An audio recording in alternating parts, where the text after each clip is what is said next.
Hey folks, Dave Temple here. As you know, my podcast is all about talking to some of the best thriller writers in the world. But now, after nearly 2.5 years, I think it's time I toot my own horn. So with that, I'm offering my thriller, The Poser, for sale.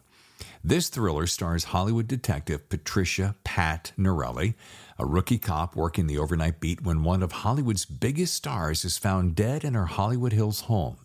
The only problem, the star just won an Oscar and is found dead only hours later.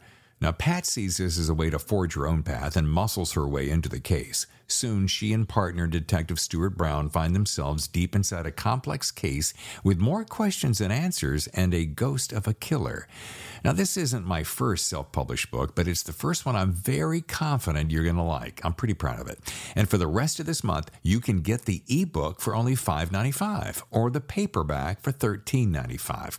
Now, since I do this weekly podcast as a free service, perhaps you'd consider this a way to help out your fellow thriller author. Okay, here's the link, davidtemplebooks.com/books. Okay, there you'll see The Poser. Just click and you're on your way. Again, the link is davidtemplebooks.com/books. Otherwise, just head over to Amazon. Okay, thanks for your support. And now on with the show.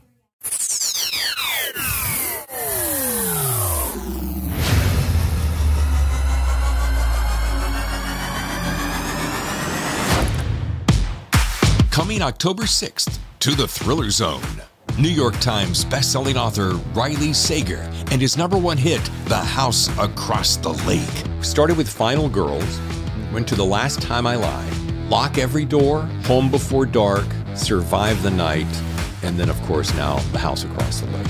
By the way, all those titles just send a little chill up my spine, and I haven't even read the books yet. Lock Every Door. We worked very hard on the titles. Like, I thought an author could just call a book whatever they wanted to. That is not the case. Hello and welcome to the Thriller Zone. I'm your host, David Temple, and I'm so glad you decided to join us today. Today's show guest is Riley Sager, and the book is The House Across the Lake. You could describe this as Hitchcock on the Lake, as you'll hear in the show. But boy, it is a doozy, full of surprises. It's a riveting read. Okay, I could go on and on, but why don't we just get right to it and join Riley in the studio right now on the Thriller Zone. All right, Riley Sager, let me say something. We're going to talk about this luscious little creature here, The House Across the Lake, very shortly. I'm just going to start off with, boy, was it fun. I'm glad you said that because it was so much fun to write. Like, the most fun I've ever had writing a book. I'm going to say up front that I'm aware of you. I had not read your work, but then when I read this, and then I read some of the praises on the back of the book and everywhere else I've seen you, and I keep hearing the word Hitchcockian, and I'm like, all right, now I've got to go back and dive into some more Riley a little bit later. So you got a lifelong fan, buddy. Oh, awesome! Thank you. Now, I do want to ask, what have you been up to since I saw you at Thrillerfest June-ish this summer?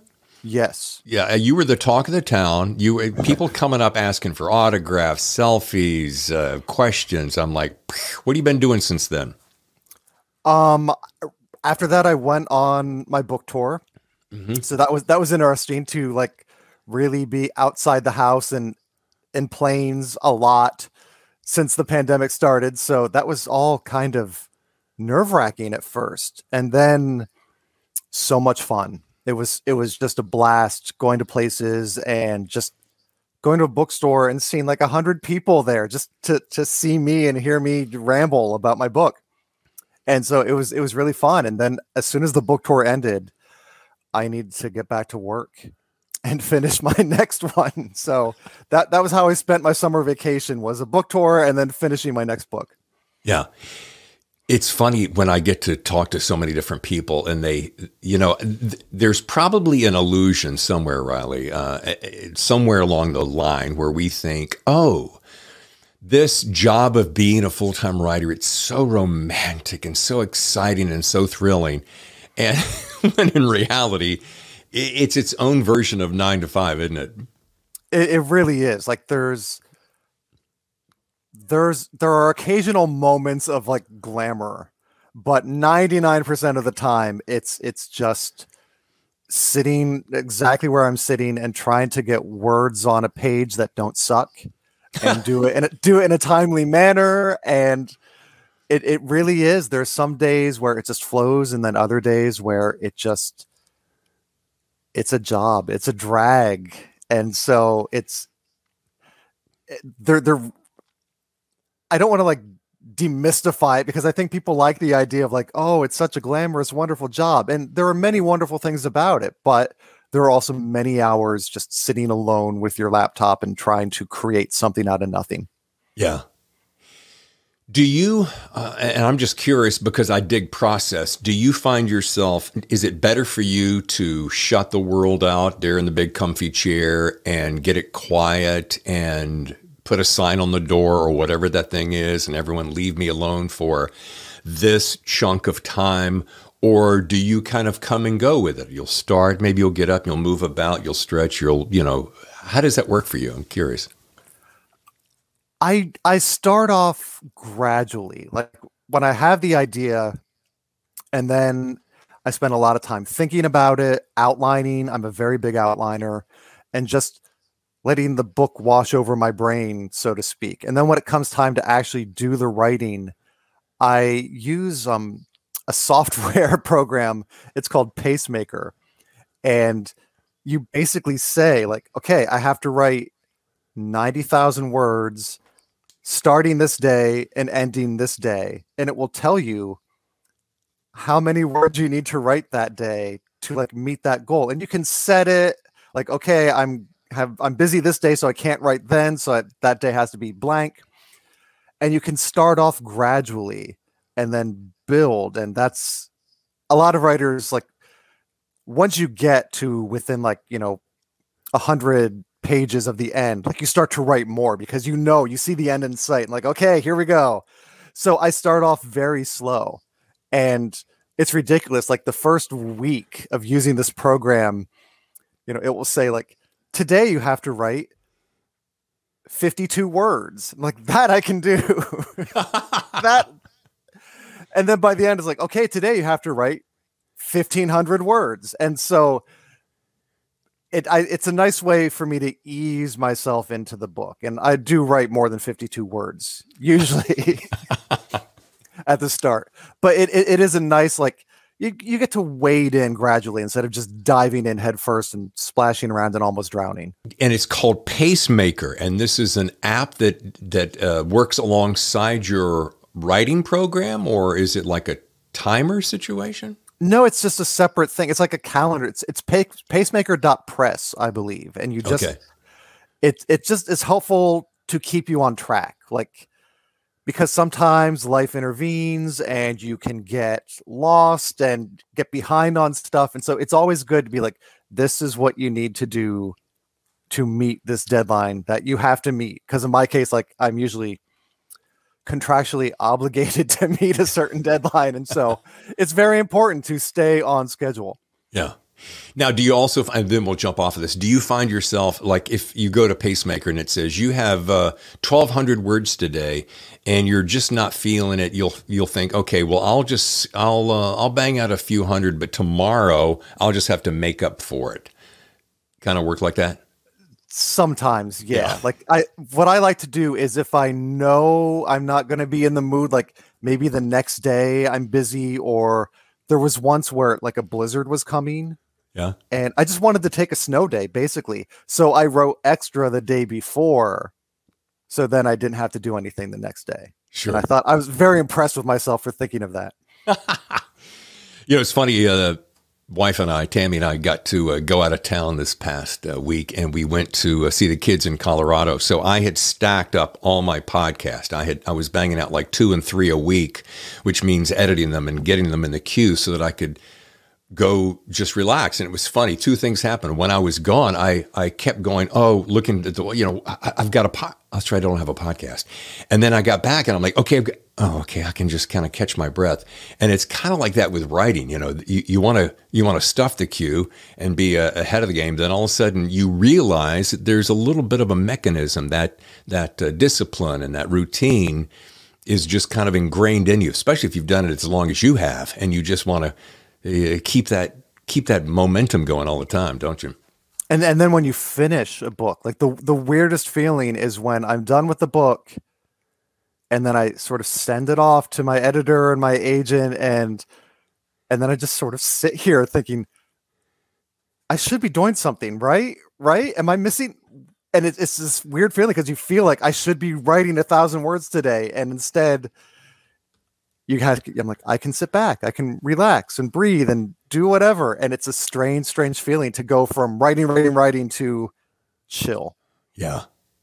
But sometimes that chill is where a lot of the inspiration comes, right? I mean, I would imagine, especially your work is so fraught with anxiety producing scenarios that your mind just must always be kind of searching, and I'm assuming this, searching for the bizarre element in any little scene. I'll find myself going, how could I make this? I'm just sitting here playing with the grandkids. How could I make this really wicked?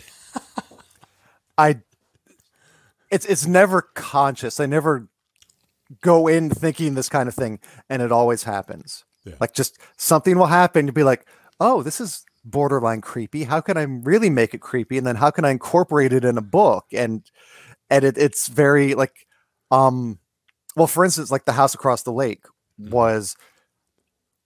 I was on vacation at a lake house in Vermont, and it was intended to be a vacation. First night there, I went out on this wonderful back porch that overlooked the water. There were rocking chairs. I sat down with a bourbon and just was looking across the lake at the houses on the other side. That's when it kind of hit me like, oh, Rear Window on a Lake. Yeah. That could be a book. And then by the end of that night, it was like, yeah, that's going to be my next book. And I spent like this whole entire vacation basically on that porch, just plotting the book in my head. And it was like, okay, there goes that vacation. No relaxation done there. I love that. I love hearing that because it is so funny. I was joking around with someone recently. I think maybe it was Adam Handby. And we were talking about the questions that authors hate. And I said, oh, how about this one, Adam? How about where do you get your ideas? And we had a great laugh about that. And it's so funny. I said to Tammy the other day, I said, if you're just awake, if you're just walking through life and being observant, the ideas will come to you because we're receptors for that creativity, don't you think? Definitely. Yeah. I don't actively seek out ideas. Like that's why the question is so, you want to try to be able to answer it, but you can't. It's like, I don't know. Like they just happen. Like an idea something will trigger it and it will pop into my head. And I've learned now to not write them down.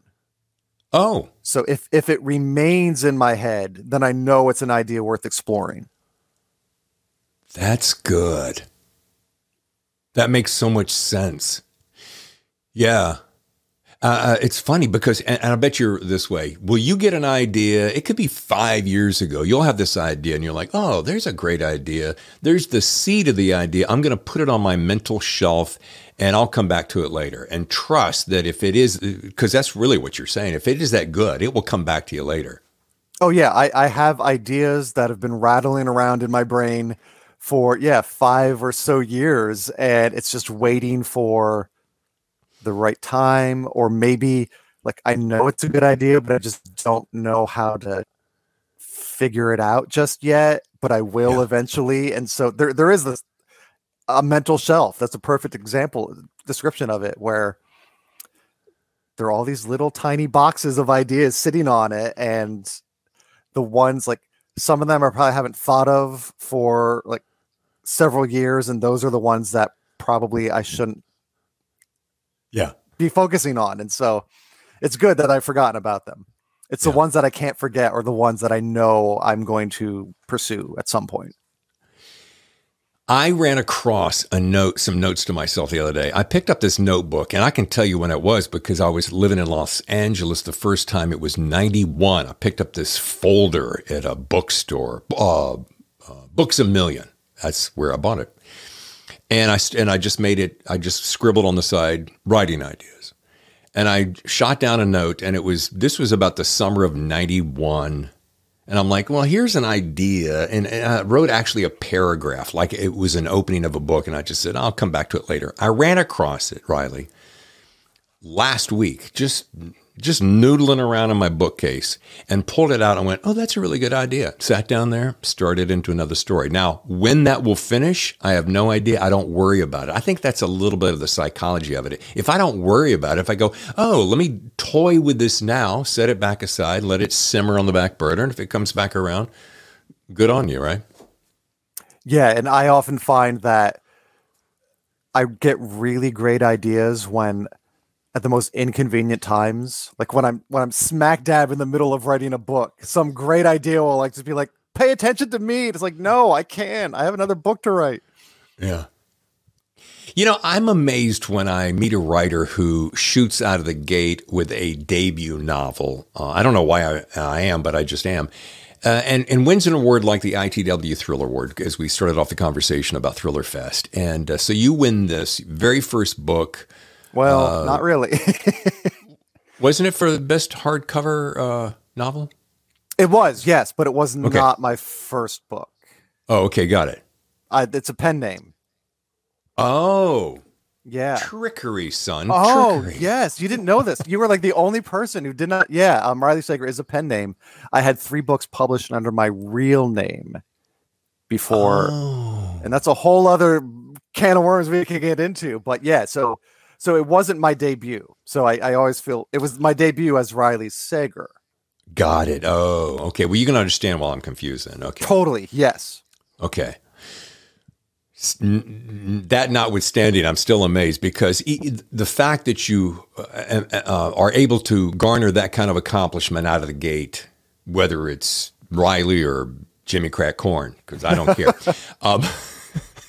it's still amazing. And so there. And how many books was it before you hit that New York Times bestseller status, which is, that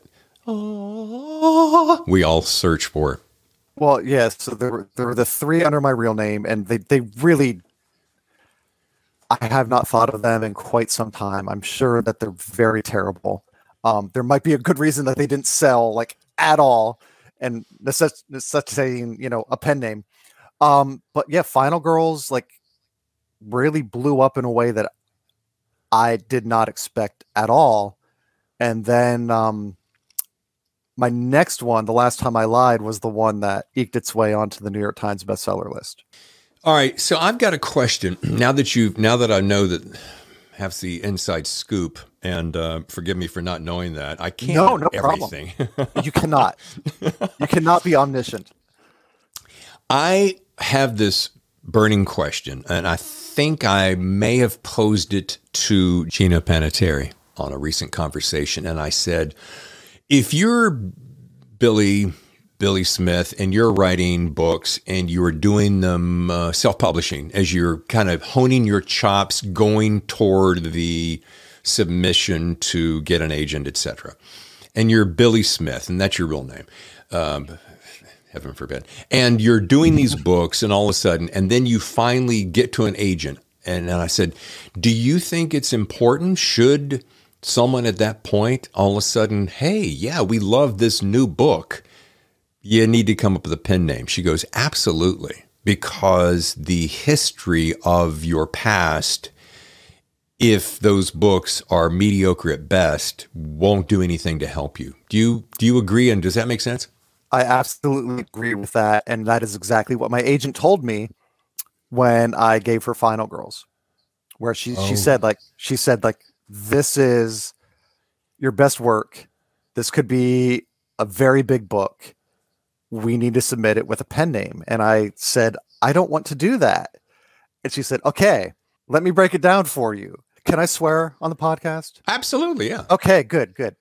Yeah, so my agent, who is a very wonderful, demure, like woman, she's just like, let me break it down for you. If we put your real name on this book, every editor that we send it to is going to look up your past sales, and they are going to, based on those past sales, make you a shitty offer, give you a shitty advance. If they even do that, they're going to put a shitty cover on it and release it with zero publicity. And you don't want that for this book, and I don't want that for this book, because this book doesn't deserve that. And to have it just presented in such a stark way, I'm like, yeah, you're right. I have to come up with a pen name and do it that way. And here we are. So she was absolutely right. Yeah. There's the soundbite of the show. One of the best pieces of advice yet, made very clear with you. Now, I do, the curiosity in me is going to kill the cat. Where did you come up with the pen name then? Yeah, that was a weird thing to be like, oh, I have to create a name now. That's interesting. And my agent suggested, maybe an old family name as the last name. And so, my maternal grandmother's maiden name was Sager, and she's like, "Oh, that sounds kind of creepy." And I'm like, "Does it? I've known it all my life, so it has no effect on me." And for first name, I was originally going to do initials, and my parents' names are Ray and Linda, so I was going to honor them by doing R.L. Sager. And then it took me all of 10 minutes, which was way too long to be honest, to be like, R.L. Stein kind of has the market on those two initials, and so that's not going to fly. And so I looked up a list of baby names, and like Riley was extremely popular, and I was like, that's kind of like just RL smushed together. So I said, I emailed my agent, like, Riley Sager. And she said, oh, I love it, do it. And so that was really how it happened. I love that. I did not think that I would, be known around the world as this name now, but there we go. So here's the question. Do you, and I'm not asking your real name on the premise that you may not want to tell me or have it out there, but did you find yourself in the early days? Cause I got a great story about this. When you go to introduce yourself at a cocktail party or something, you go, Riley. Yeah. Oh. No, I'm good at it. I answer to it. It was very easy for me to sort of latch on to the idea of like, I look at it as like, it's a stage name. Yeah. But I did meet, and I will not say, I will never say who this author is, but I did meet an author once, a very well-known, well-respected author. And someone introduced me to him and said, this is Riley Sager, but Riley's not his real name. It's a pen name. And he went, why do you use a pen name? And I said, my agent told me to. And his response was, I would have gotten a new agent. And I was just like, what? Like, how rude. And that's why I'll never say who this author is ever, ever, ever. It was a business decision, and it was a necessary one to, sustain a writing career. And some people get that. Most people get that. And then there are others who just don't. Well, the fact that you put it the way you did, that a publisher would go research your past and drill down, and if that didn't stand up to it, because another thing that Gina said was agents, publishers love to discover new talent. She goes, that's such a big thing. And so I went, oh, so when you put those two together, I'm like, okay, that makes total sense. Yeah, and it was very weird. Like, to then when Final Girls did come out, the big question was like, how much do we say? Like, and so like we were very clear, like, this is a pen name. This is a pseudonym of an author who's published mystery novels, and it's like just to try to demystify the pen name thing a little bit. Sure. And I actually think because the book did break out in a way none of us expected, that it actually like increased the mythology about it, and so people were far more interested in it than they probably should have been. And how many people have come up to you and said, Riley, what did you write before all of this? Do you ever go down that path? I really don't, because they're out of print. Like they're not even available as ebooks. Maybe you can find them in a library somewhere, but like it's not even worth going into. Like if I knew that they were readily available, I would be like, oh yeah, they're here and you can get them and I hope you like them. Now, occasionally I will have someone at a book signing haul out the books under my real name and be like, could you sign these as well? And it's like, wow, yes, I will. We're going to take a short break and be back with more Riley Sager right here on the Thriller Zone. Stay with us. Your host, David Temple here. Hey, before we get back to the show, I thought I would throw in this one quick note. I have had authors approach me who want to actually advertise on the show. And I'm like, that's cool. I love that idea. I mean, think about it. We feature the best thriller writers in the world. You're one of the new up-and-coming thriller writers in the world to be, and you have a book coming out. Our rates are super reasonable. We're easy to work with, as you know, and we all want to work together to make success for all of us. Just reach out to us here at The Thriller Zone at thethrillerzone@gmail.com. Let's talk rates. Let's talk details. Let's do something together in the new year. I think you'll like it. Now, back to the show. The best thrillers, the Thriller Zone. And now back to the show. I'll run this down because I want to add some graphics to the screen. We started with Final Girls, went to The Last Time I Lied, Lock Every Door, Home Before Dark, Survive the Night, and then, of course, now The House Across the Lake. By the way, all those titles just send a little chill up my spine, and I haven't even read the books yet. Lock Every Door. We work very hard on the titles. Like, I thought an author could just call a book whatever they wanted to. That is not the case. Like, there are marketing decisions to consider, and my publisher has input. And so a lot of these titles, they are not what originally started with, and just through process of trial and error, we settled on them. So it's like this group titling of a book. It's a very strange thing to me still. I must look like a real newbie right now because you're dishing out some little morsels that I never knew. And I've been around the business long enough to should know, but that's okay. I don't mind looking like an idiot. It's not that much of a stretch. But that's really cool. I did not know that. I just kind of assumed, I guess I assumed that maybe your agent or publisher would come along and you'd say, oh, I want it to be, don't go through there. And they go, no, how about we try, Lock Every Door? Oh yeah, that's much better. Yeah, there are the only two books that my original titles remain the titles were Final Girls and The House Across the Lake. And that's because like I don't think there's any other thing you could call them. And so the publisher was like, yeah, great, that's the title. But for all the other ones, it was a process. Oh, that's so fascinating. Okay, let's jump into this book because this is one of those books that you find yourself settling into and you think to yourself, oh, goody, I can hardly wait to start rereading. Okay, maybe you're not actually going to say, oh, goody, because that sounds a little, but maybe something more like, oh, shit, this is going to be, wow. And then you start reading it and you're like, yeah, as I did. Oh, yeah, I know where this is going. I got it. I'm smart enough. You go along and then all of a sudden you go, well, you don't really know exactly what's going on until well into the book.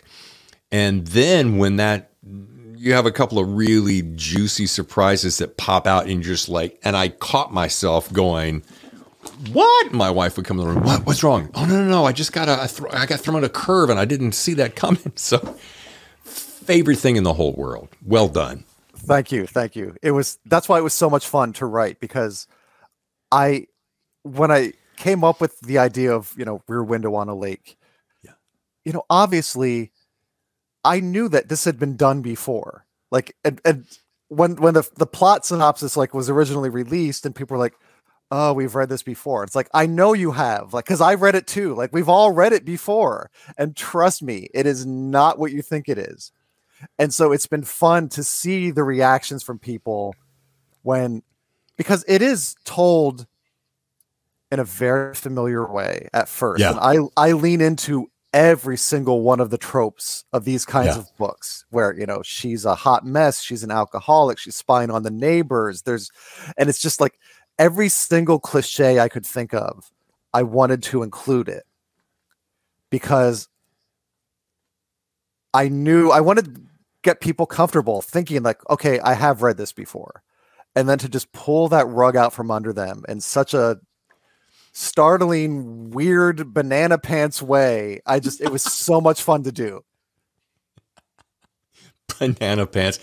Well, you anticipated my next question because I was going to say, tell my listeners how you craft a story so compelling that it forces you to sneak a few more pages and a few more pages until you race to the end.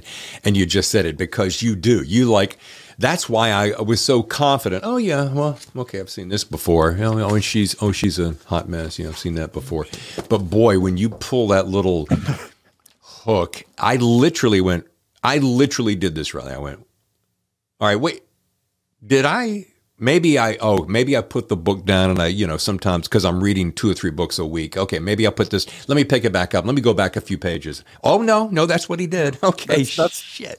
That's where it's going. Yeah, I knew I was onto something when one of my best friends in the entire world, she's like my first reader. And so she will text me her real-time thoughts as she's going through the book. Oh, and that's so cool. So I knew she was reading it and I was just waiting. And I'm like, okay, she's getting close to that part. And then the text came. And it was really, and it was the greatest text ever. It's like, what the actual fuck is going on page blank? And it's like, there we go. Yeah. And so I knew that I was onto something by just from that reaction alone. Yeah. That almost needs to be a screen grab that you frame and put on the wall, because that is exactly the feeling that you get of like, okay, what the absolute did just happen here? Yeah. I made a TikTok of like the little of her text coming in as she was reading that, and because it was just too much fun not to share. I see that Stephen King gave a blurb on one of your books, and I thought, okay, if you were to ask me, although I have not written the degree that you have, nor to the quality of yours, of course, but if you were to ask me, okay, if you could have just say 3 people on the planet to give you a blurb, who would they be? And of course, Stephen would be the first one. So I want to ask the obvious question of how did you feel when you saw that? And then on a business level, kind of a very obvious question, but how much do you think that kind of a blurb helps catapult the success of that book? It was literally life-changing. Like, and the interesting thing is, it was a complete, utter surprise. I did not know he was reading the book. I don't know how he got the book. To this day, I'm still not quite sure what events transpired to get the book in his hands 6 months before it came out. Like, someone somewhere like had an in and snuck it to him, and he decided to read it. And I remember this very well because how can you forget this? It was the day after Christmas, and Final Girls wasn't coming out until July. And I was visiting my family in Pennsylvania, and I got an email from a good friend of mine and an amazing writer, Jennifer Hillier, who the email just said, just saw Stephen King's tweet. Oh my God, congrats. And I had no idea what she was talking about. So I'm like, instantly like went to Twitter and like scrolled and there he had tweeted, calling it like the next great thriller. Wow. And my reaction, one was utter complete shock because I never in a million years expected it. And then once it finally like sunk in, I had to like go outside, and I just like stood outside alone for like 10 minutes. Yeah. Just sort of thinking like, this really happened, right? And I admit, like I cried a little bit because it was like, I'd been reading him since I was like 13. And so to know that I provided him with an entertaining reading experience good Lord, you can't beat that kind of feeling. And I just had this sense of like, everything is going to be different from here on out. Like, and it was true, because like I went to Goodreads the next day, and like thousands of people had added it to their to read list. A week later, it was in Entertainment Weekly. Wow. Like, and I didn't know, like I had a subscription to Entertainment Weekly, and I was just like sitting there flipping through pages. And then in the book section, there was a picture of the book cover and then Stephen King's tweet about it. Oh, and I went, what is happening here? And it just snowballed from there, because like the book got so much attention based, I think, on his mentioning it and tweeting about it, put it in the minds of so many people. Like, okay, I guess I have to read this. And so, you know, it was in Entertainment Weekly. It was in Cosmopolitan. Whoopi Goldberg talked about it on The View.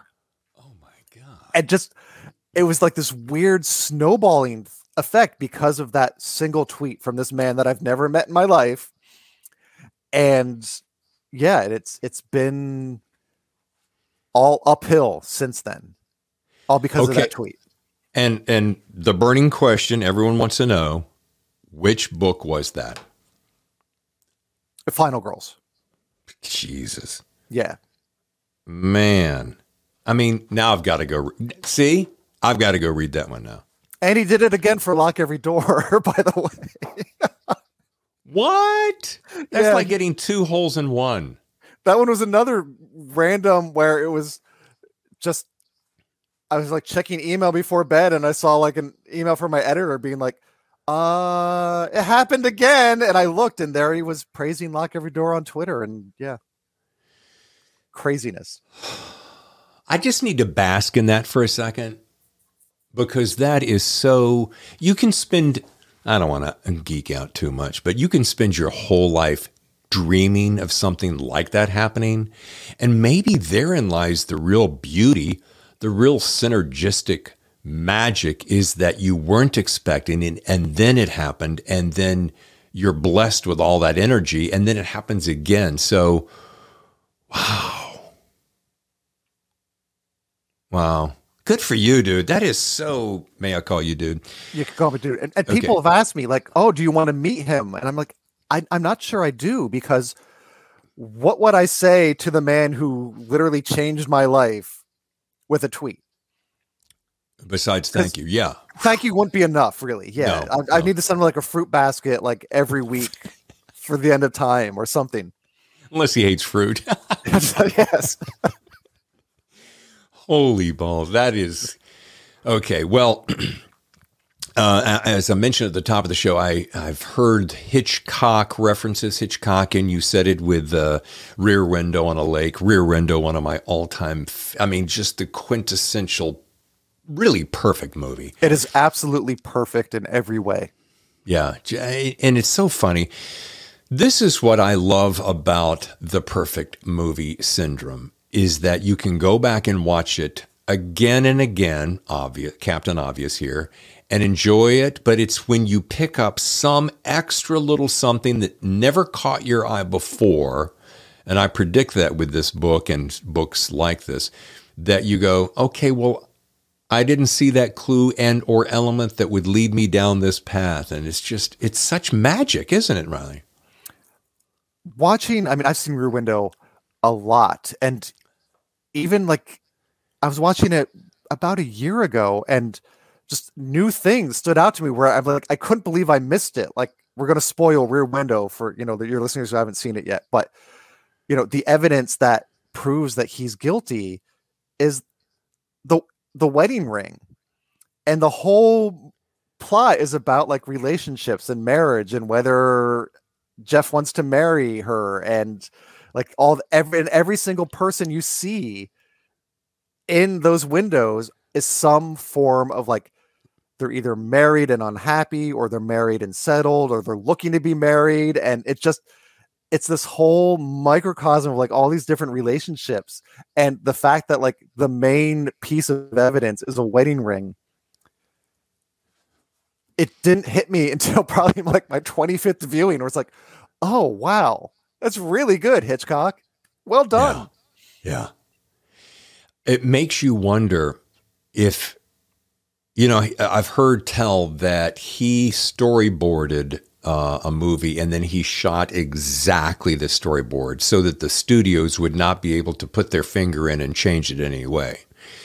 And it makes you wonder what was going through his life at the time. Was he, having a challenge with a relationship of his own? Was he, searching for answers? Or was it just like you said, oh, you had an idea, you jotted it down, you went with it? Yeah.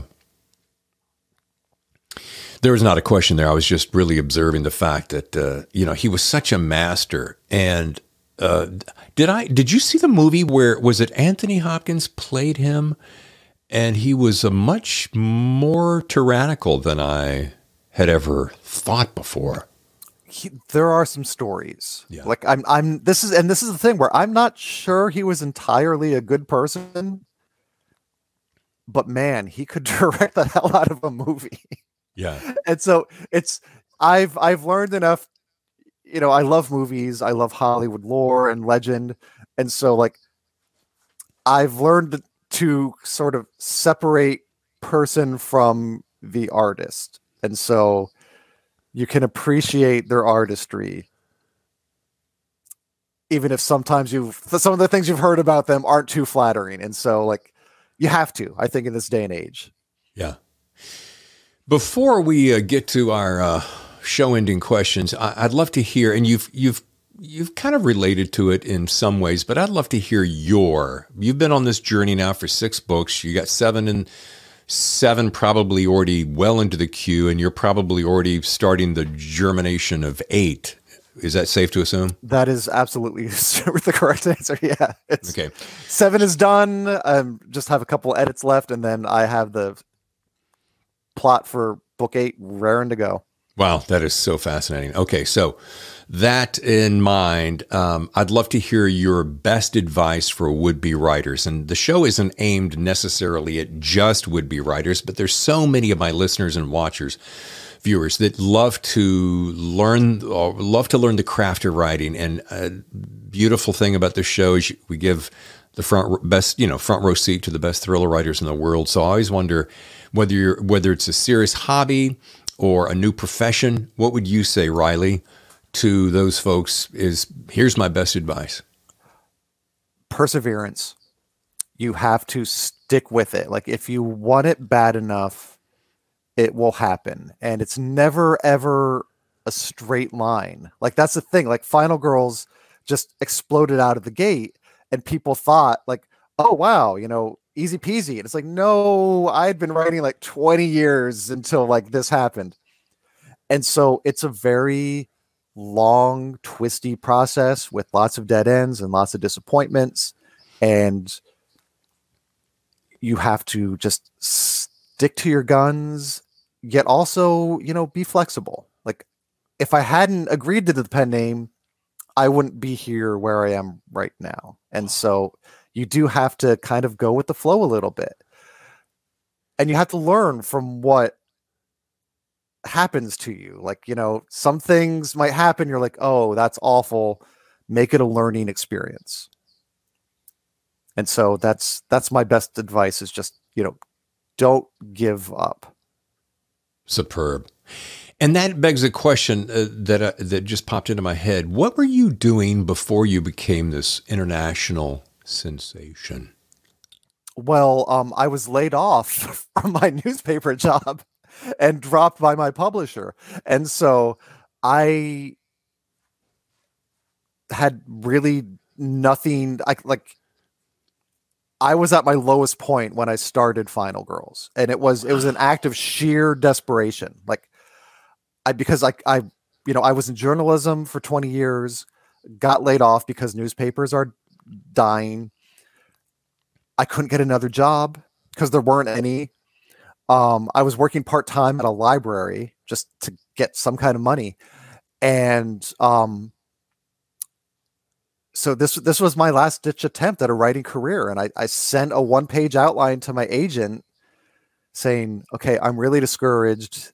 This is it. I'm going to try this. And if it doesn't work out, then I'm done. And she saw this outline and was like, I know like 5 editors right now who would jump at the chance to publish this. So write it as fast as you possibly can. And so I wrote the first draft in about 9 weeks. Because I had nothing else going on, like literally nothing going on in my life except working on this book. And I really think like that's part of what makes the book work so well, is that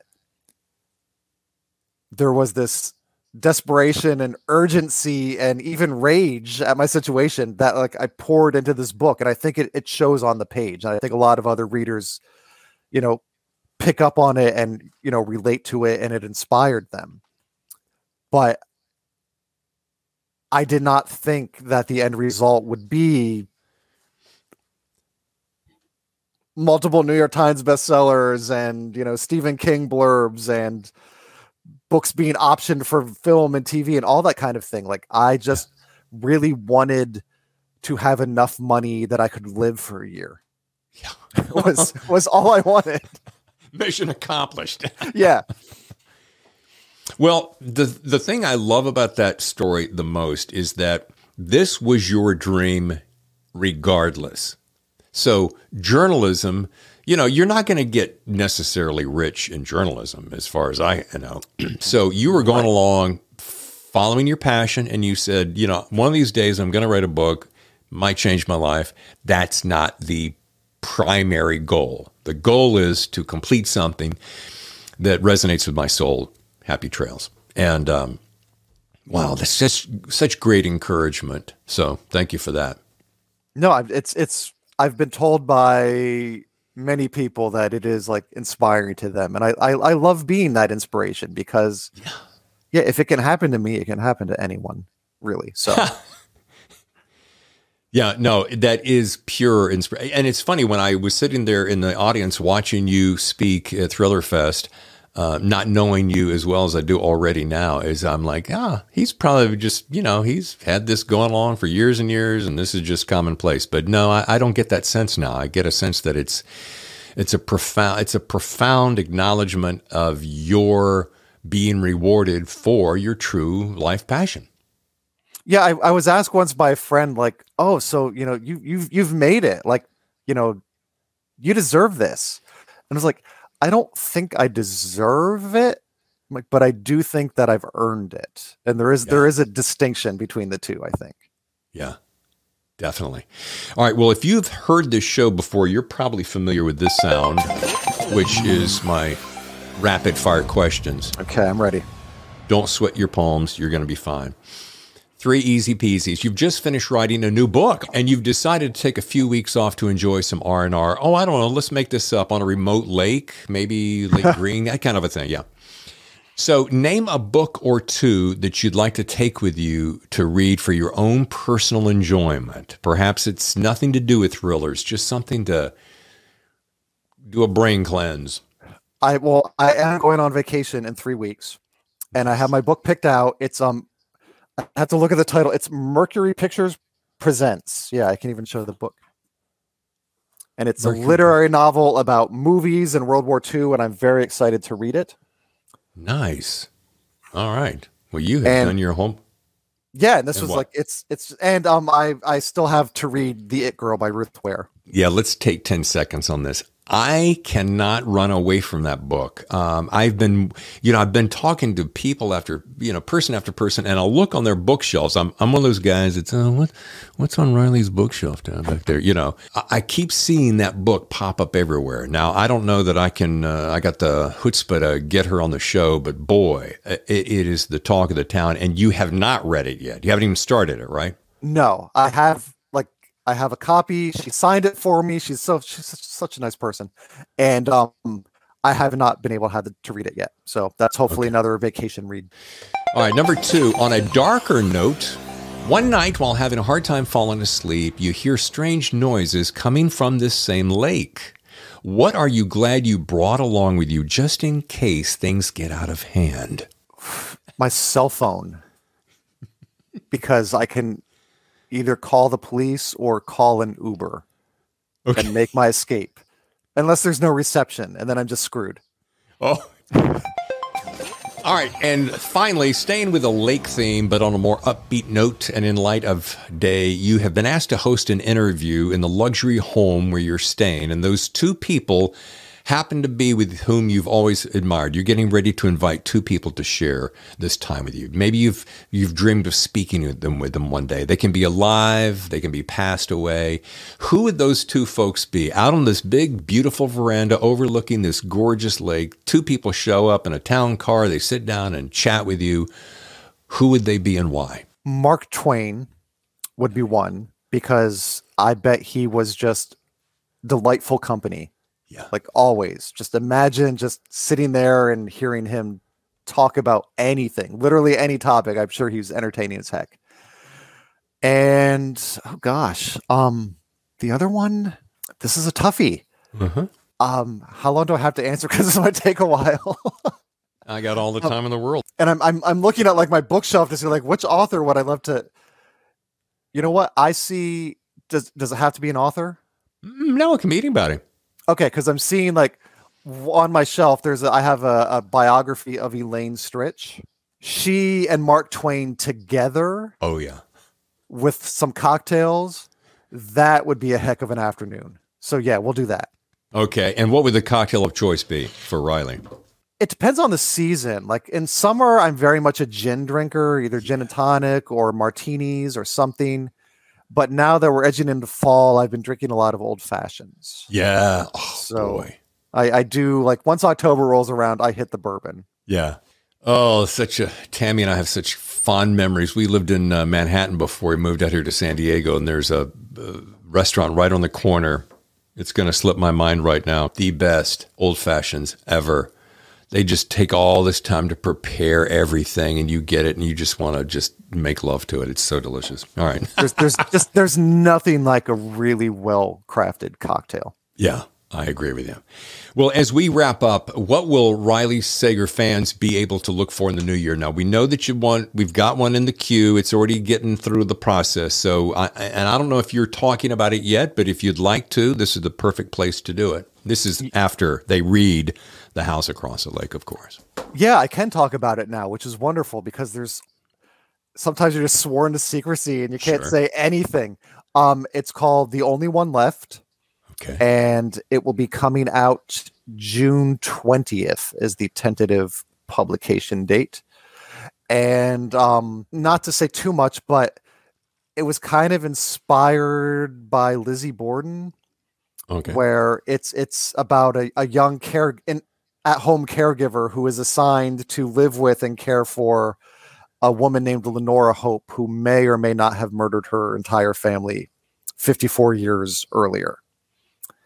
And so there's a present day mystery, and then there's also Lenora offering to tell this nurse the events leading up to the murders of her family way back when. So there's kind of a dual narrative, past and present, and mysteries in the present and mysteries in the past, and lots of gothic things going on. And the title once again? The Only One Left. Oh, The Only One Left. See, another winning title that was formed by committee, I'm going to assume? That was definitely formed by committee, yes.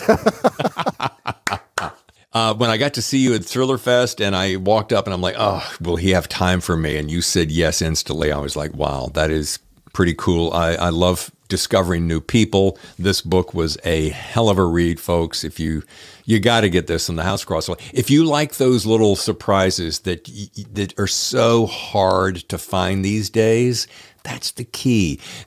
Because we've become so accustomed, we're seeing so much streaming. Oh, I've seen it, but you ain't seen this.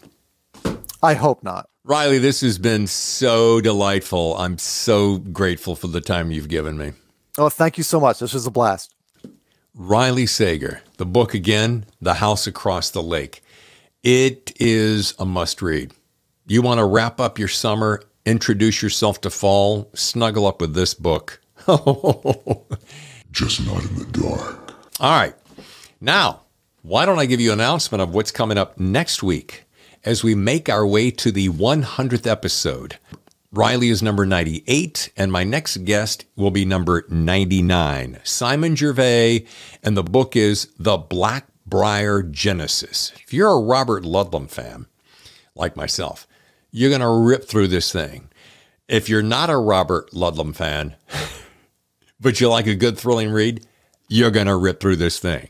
And I'm so happy to say that I bumped into Simon at a recent event, and he agreed to be on the show, and I'm very excited about it. So join us Thursday the 13th for Simon Gervais, and of course, this book, The Blackbriar Genesis. Before we scoot on out of here, I want to say thank you so much to two of my big key sponsors who help make this show available to you. One is authorbytes.com. They build my website, David Temple Books, and they can build your website. They'll also offer you 3 months free with a 1-year contract if you use the code TheThrillerZone. Also, thank you to Warwicks.com. Warwicks is a bookstore based in La Jolla, California, one of the oldest, longest-running, family-owned bookstores in America. And you can buy online, Warwicks.com, or in the store in La Jolla, California. Lastly, there have been some really nice, very kind reviews coming our way recently, both on Apple and on our website, thethrillerzone.com. And I want to say thank you. I have found literally from all around the world, folks who are enjoying the Thriller Zone. So thank you for your very kind comments.